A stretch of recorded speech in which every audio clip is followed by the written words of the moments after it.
All right. Well, welcome to the first New Deal video.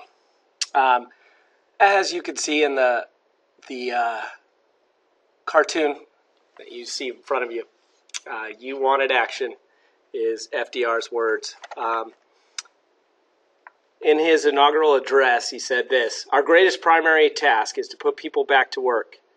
This is no unsolvable problem if we face it wisely and courageously. It can be accomplished in part by direct recruiting of the government itself, treating the task as we would treat the emergency of war, but at the same time, through this employment, accomplishing greatly needed projects to stimulate our use of natural resources."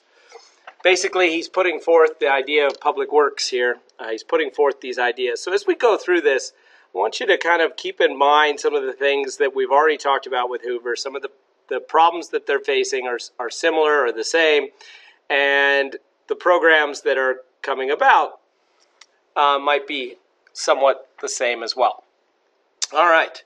So he promised to execute the New Deal promptly, fearlessly, and generously. And you can see that in the cartoon there. So, what was the New Deal? Take a method and try it. If it fails, admit it frankly and try another. But above all, try something. That seems kind of haphazard, and at times people basically said that that's what the New Deal was a haphazard series of programs that didn't necessarily solve anything. But what Roosevelt did was to basically get what he thought were the best economic minds that agreed generally with his political outlook. And so he got professors at Columbia University together, and they became his brain trust. And a lot of these guys then went on from coming up with the ideas to go and be the administrators of those programs. But basically, they were the ones that came up with all the ideas, because Roosevelt himself said he wasn't an expert on the economy, so he went and got experts to advise him. And that's quite a bit different from Hoover, who felt like he was an expert himself. The first 100 days is said to be the most purposeful, and the president in his first 100 days can get the most done. And Roosevelt got right to work. He called Congress to a special session, and Congress was eager to hear his ideas. They were kind of out. They weren't sure how to do it. And so Roosevelt really begins to change the modern presidency, because he is the one that comes up with the laws, and Congress debates and passes them, rather than Congress coming up with the laws all on their own. And so this is kind of a shift in the way we look at the presidency. So there was three things he wanted to accomplish, or promised, in this New Deal: relief, recovery, and reform. So we're going to talk about basically this first 100 days of legislation and the first 3 years of his presidency, and basically what we call the first New Deal. And here is the alphabet here's the categories in which the alphabet agencies, and that's why the New Deal is often called the alphabet soup. These are the areas in which Roosevelt tried to basically hit. Obviously, we're going to start with banking and finance. Now, but the first 100 days, he wanted to exude confidence. Roosevelt undertook a series of measures to keep the American people on his side. He did fireside chats. And the fireside chats made that everyone who sent him a letter got a reply. And then the fireside chats were he would sit next to a fire. And then he would give these radio addresses from that position. And the reason he called fireside chats is because everybody had their radio in the room, kind of in the living room with the fire. And so he was like sitting down in your living room and having conversations about what he was planning on doing. And what he did was he used metaphors. He used common everyday language to try and say, this is what we're going to do with the economy. And this resonated with people because it communicated to them. It gave them a clear idea of what the president wanted to do, and it also got them on the president's side. He also, like I kind of mentioned before, he got up to 8,000 letters a day, and he had a group of people that made sure that every single one of those letters was answered. If you called the White House, you got to talk to a representative of the administration, and you didn't get cut off.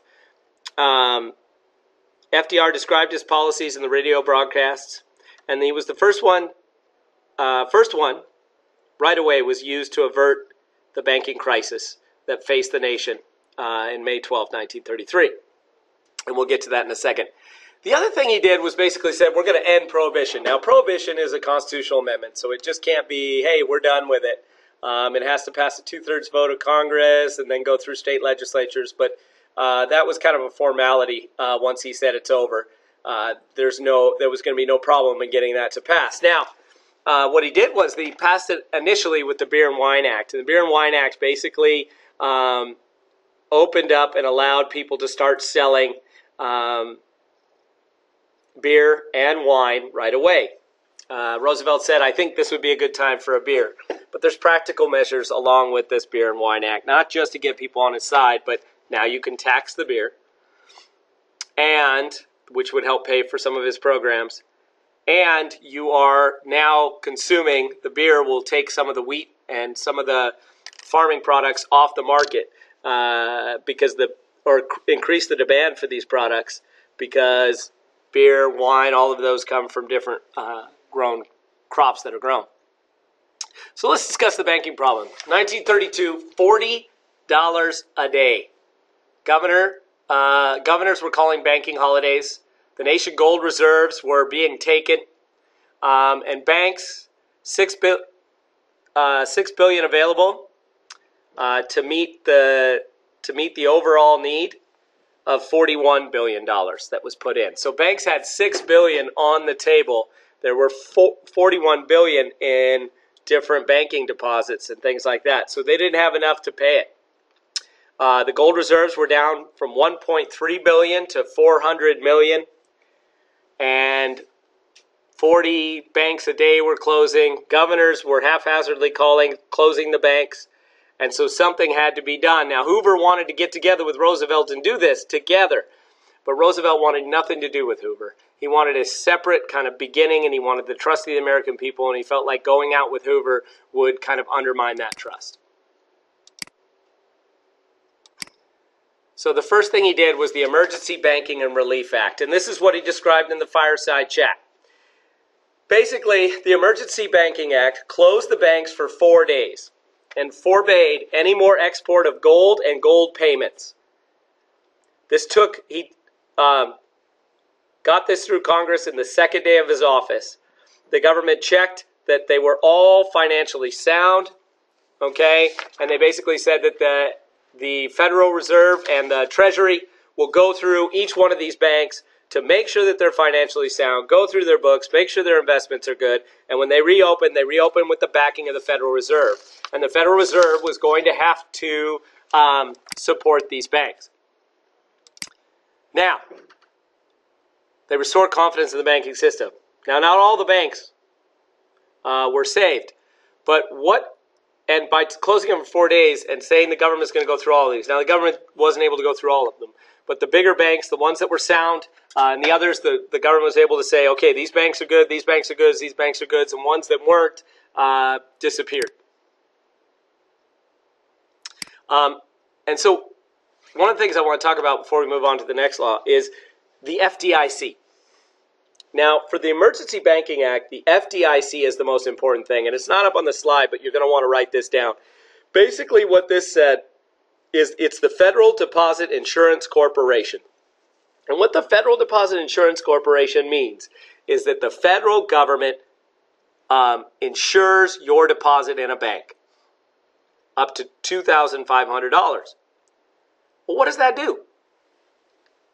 What that does is give the opportunity for you, if you know a bank might be closing, you're not going to run and go to the teller and pull everything you have, or you're not going to go to a panic because your money is insured, meaning that if the bank is robbed, the bank goes out of business, the federal government will reimburse your money. And what this basically did was restore confidence in banks. Hey, if my money's going to be there, and it's insured, then I'm going to leave it there. The RFC, the same Reconstruction Finance Corporation that we've been talking about, gave $1 billion in aid to 6,468 banks from 33 to 35 that were considered sound, and liquidated another 2,000 banks. And basically another $3 billion is out of the economy. Now, that wasn't positive, but the fact that the banks now were sound, money flowed right back in. And over $6 billion or several billion dollars right away, I think it was $2.2 billion within 6 days, were back in banks. And people then began to put their money back in the banks, and banks were solvent again. It still didn't solve the problem that there were still high interest rates and things like that. But it began kind of a recovery of the banking system. Then in 1933, he follows this up with the Glass-Steagall Act. And what the Glass-Steagall Act basically says is that commercial banks needed to be separate from private banks. That a bank shouldn't be loaning to businesses and being a corporate investment and doing high level or doing a lot of investment of retirement funds and things like that, and also be a private bank. That businesses and private individuals, that large businesses and private individuals should have separate places to bank. And then investment banks, which is commercial banks, investing large amounts of money in different places, like Frank Russell and things like that.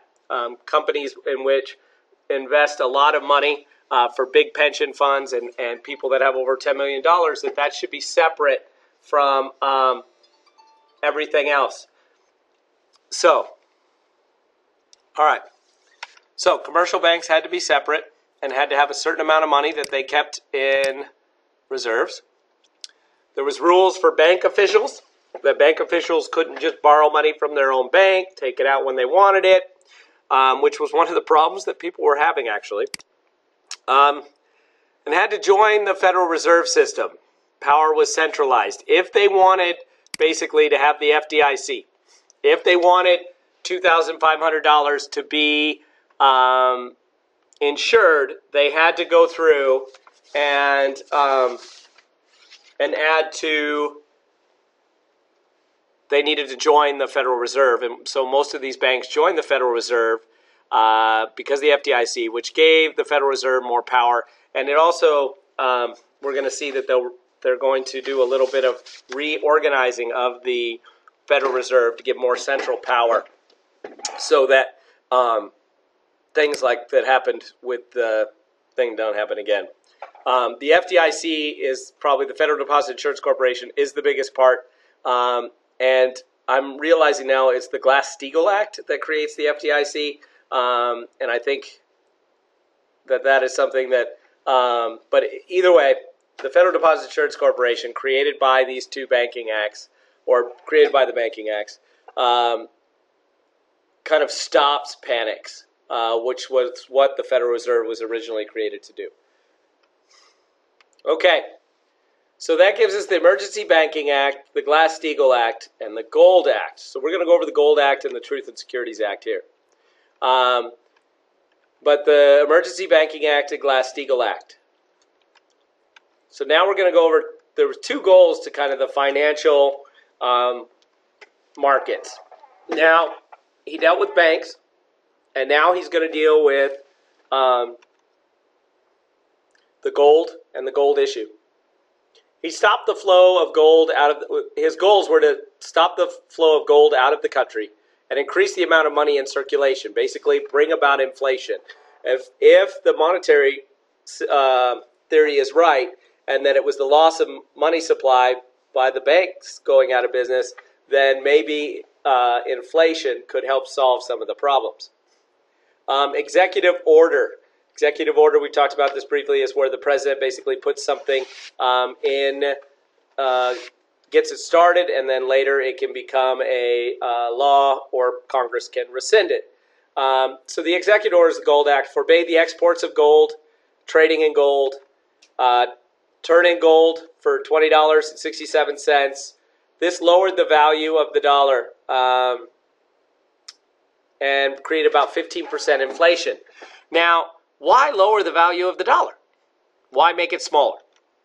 Well, the reason for this is this, that it's advantageous, okay? The more money in the system, the lower the amount of money out there, then it's easier to borrow money. It's easier to get money flowing. But it also helps farmers. Farmers have mortgages and large amounts of debt. Well, if there's inflation, the debt is already set at a certain amount. So inflation means it's going to be easier for them to get the dollars to pay off the debt, and the debt becomes worth a little bit less. So if you have $10 in debt, you owe your parents $10, okay? Or you owe your parents $100,000, let's say, for college, and they expect you to pay it back. If you wait 10 years, 5% inflation each year, what was $100,000 then, is not as valuable 10 years later because there's more money in the system. It's the same idea where goods and costs keep going up. I pay 99 cents a gallon for gas. The idea is that inflation happens naturally, and so $1 used to buy a gallon of gas, $1 buys half a gallon of gas. And so farmers, the dollars now, with the inflation, their debt is not worth as much. And it also helps homeowners and businesses and anybody that has large amounts of debt. One other thing we need to talk about is just the Truth in Securities Act. So basically, the stock exchange was a problem.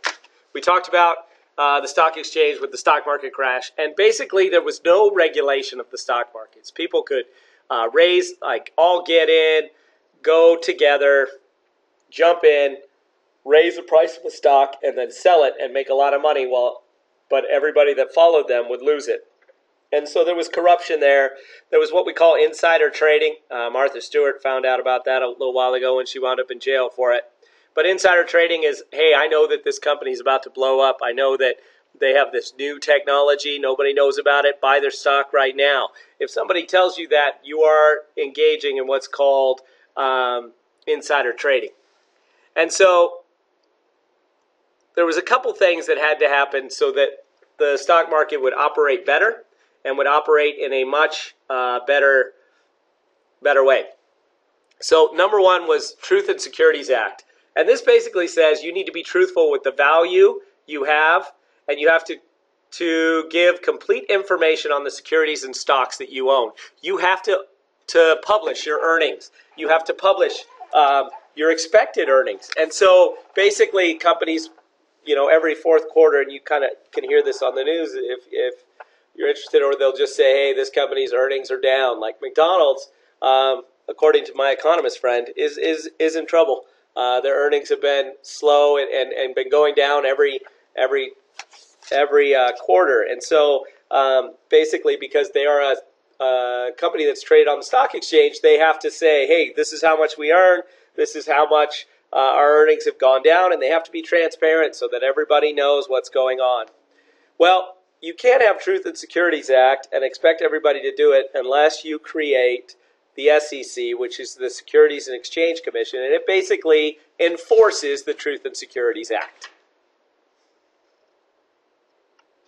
Okay.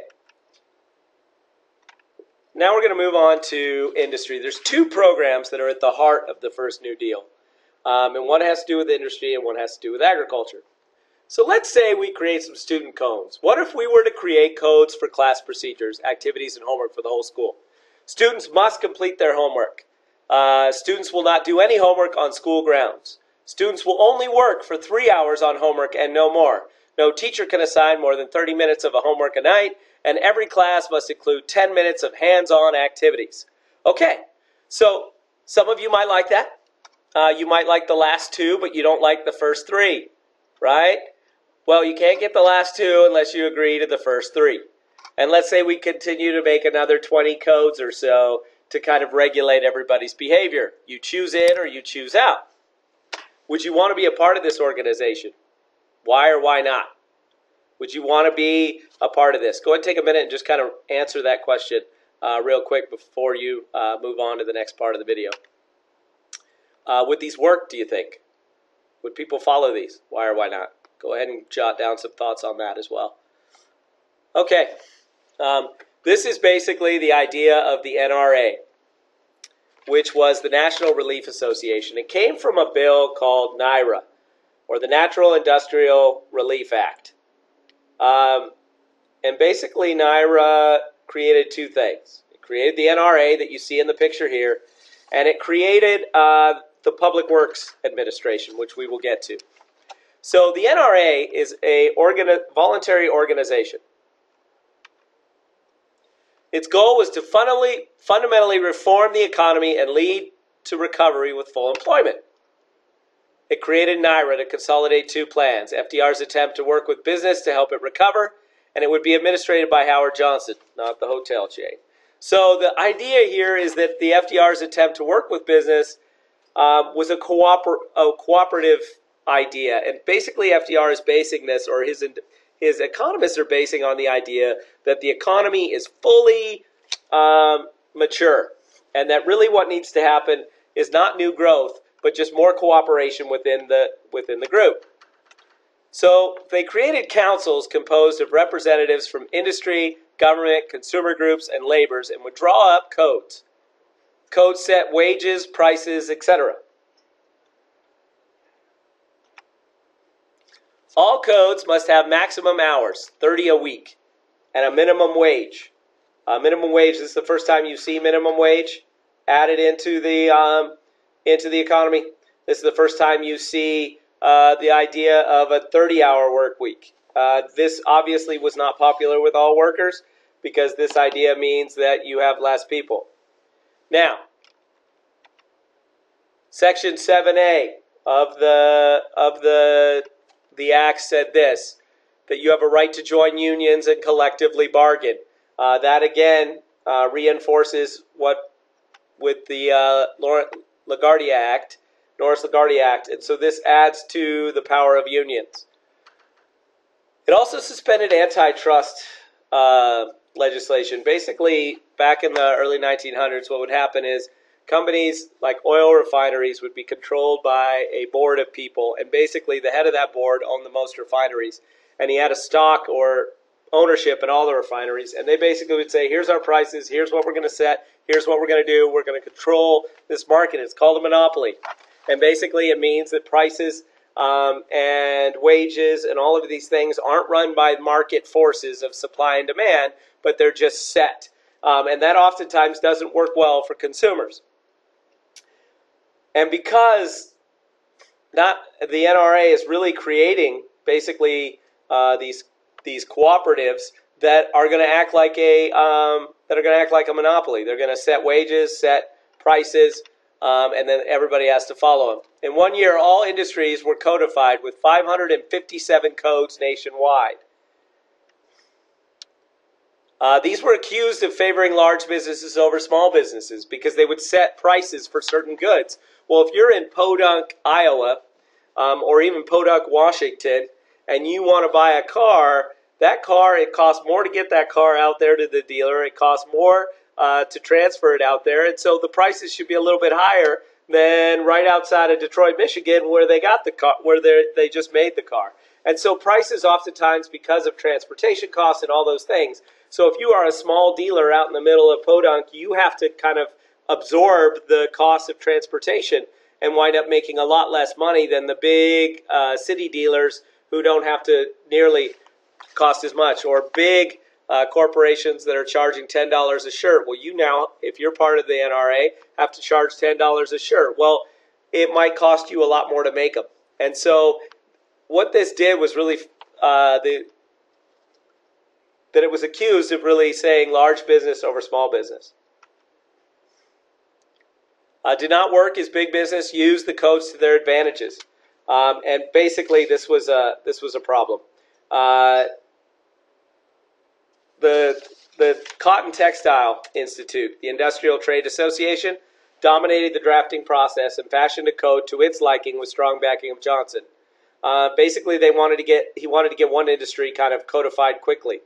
It had nothing to fear from the NRA. As a result, the industry got nearly everything it wanted, including strong production controls, industry dominance of code enforcement agency, and although efforts kept it from happening. The codes discriminated against small producers. They worked against labor at times. What some of these groups would do is basically what they would do is they would hire a group of people on what was called basically apprentices, because you can pay apprentices a lot less than you could pay permanent employees. So they would fire everybody and hire them back as apprentices so they could pay them less. So basically, most people would consider the NRA as a complete failure. And basically, Hugh Johnson had to be dismissed in 1835. Why? Well, it assumed that full production could be achieved by outlawing price competition. This constricted the economy and did not encourage new investment and a massive increase in production. So it impeded economic growth rather than encouraging it. And basically, the Supreme Court, which we will get into later, said that it was unconstitutional because it was regulating commerce that the state should be regulating. And so in 1935, based on the court case of Schechter Poultry Corporation versus the United States, which is often called the Six, that they basically then kind of took out the NRA, which was one of the big problems. And most of that is because they just they assumed that full production could be achieved by outlawing price competition, that full employment could be achieved by setting wages, and this constricted the economy, did not encourage new investment, and a massive increase in production. So it impeded economic growth rather than encouraging it, and wound up being a complete failure because Roosevelt thought that the economy was already fully mature, that it didn't need to grow. And that was a poor assumption, and that cooperation doesn't oftentimes actually work, and that that the market forces most people felt like needed to work. So the PWA was basically pump priming, just like Hoover wanted to do, which is public works. So, $3.3 billion to use for public works. Well, Harold Nichols was put in control. And so what they were going to do is build roads, tunnels, bridges, housing projects, dams, and large construction projects. Well, what we've already talked about is these large construction projects take a long time to plan. You have to get architecture plans. You have to get firms to come in and do this. You have to work with all of these ideas. And so Harold Nichols only spent $110 million within the first couple years, and of the $3.3 billion. And so basically what was happening is you weren't getting enough the prime wasn't being pumped enough, not enough people were being employed. So what happened was, and so basically for what we're talking about here is eventually the PWA built schools, roads, and bridges and dams in the West. Eventually the PWA hired large amounts of people. Eventually the PWA had a very good kind of track record. There's a lot of energy projects. There's new dams built all over the place. And this there was 500,000 new roads. 4 million men were employed within 30 days. And so a lot of people got to work. However,